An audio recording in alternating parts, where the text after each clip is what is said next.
اگر ہم جماعت میں لیٹ شامل ہوں، اب امام صاحب ایک سائڈ پر سلام پھیریں تو ہم اٹھ جائیں،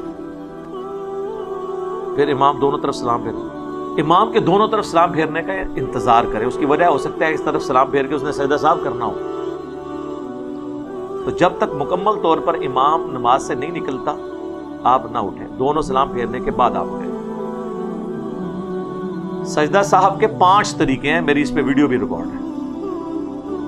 بخاری مسلم میں یہ بھی طریقہ ہے کہ تشہد مکمل کرنے کے بعد سلام پھیرنے سے پہلے ہی جب پورا تشہد پڑھ چکے ہیں تو 2 سجدے کر کے پھر سلام پھیریں. بخاری مسلم میں یہ بھی طریقہ ہے کہ 2 طرف سلام پھیرنے کے بعد 2 سجدے کریں اور پھر بیٹھتے ہی دونوں طرف سلام پھیریں. اور بخاری مسلم میں یہ بھی طریقہ ہے کہ 2 طرف سلام پھیرنے کے بعد 2 سجدے کریں، پھر بیٹھ جائیں اور دوبارہ سلام پھیرنے کی ضرورت نہیں، تب بھی آپ کا اٹھیں. وہ اصل میں 2 سجدے کرتے ہیں. تابعین سے ابراہیم نخعی سے ثابت ہے جو حنفیوں والا طریقہ ہے، لیکن حنفیوں سے کہ یہ بتایا طریقہ کہاں لکھا ہوا ہے، وہاں آپ کے خلاف بھی بات لکھی ہوئی ہے.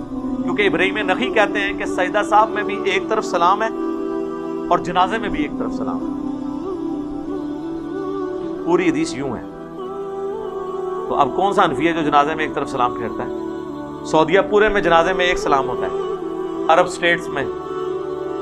یہاں اہل حدیث 2 طرف پھیرتے تھے، اب کافی سارے ان کو بھی سمجھ آ گئی ایک طرف پھیرتے ہیں،